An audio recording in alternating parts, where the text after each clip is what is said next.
First up, we're taking you out to the football field. Toledo Thunder linebacker Stephen Bell has lived with type 1 diabetes for more than half of his life, making the little things in life a lot harder. However, he has a trusty sidekick to help him get through the day.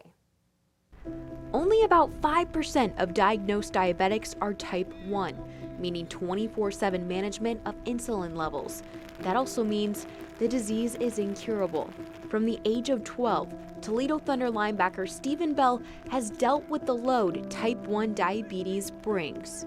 It was around Valentine's Day, and I remember hearing the words, "Well, your son has diabetes, take him to the hospital now." And after that, I was like, oh great, I'm not going to be able to do a lot of stuff.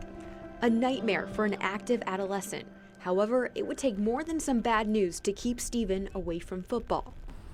After I learned about it and had a lot of education classes through University of Michigan healthcare systems, I got on a program and started realizing that there was more things to do, like football could still happen. You just have to be a little more prepared and willing to make sacrifices to be able to do that. Sacrifices such as cutting his pads to protect his insulin pump during games and having designated water days.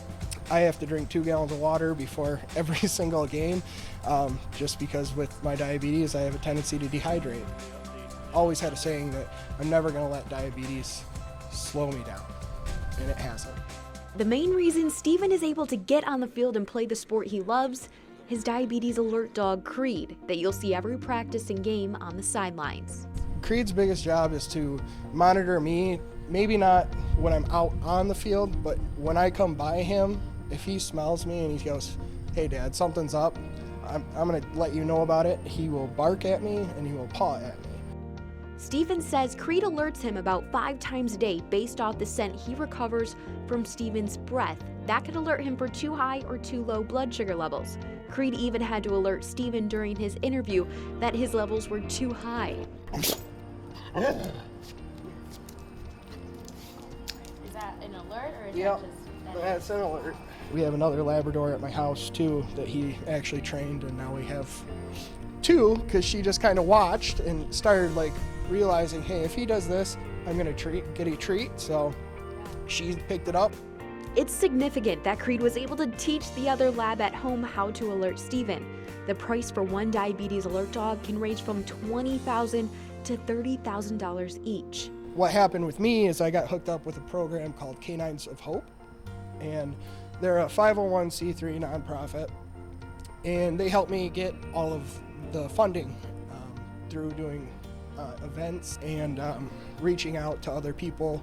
And I had a lot of big donors from just old friends from high school. Actually, I had one friend from high school who was in my scout troop, but never really talked to him after high school. He called me and he said he wanted to make a donation, and I told him how. I got a message from a friend and they said, somebody just made this donation, but it was a couple thousands of dollars, and it was like, oh my goodness, you know.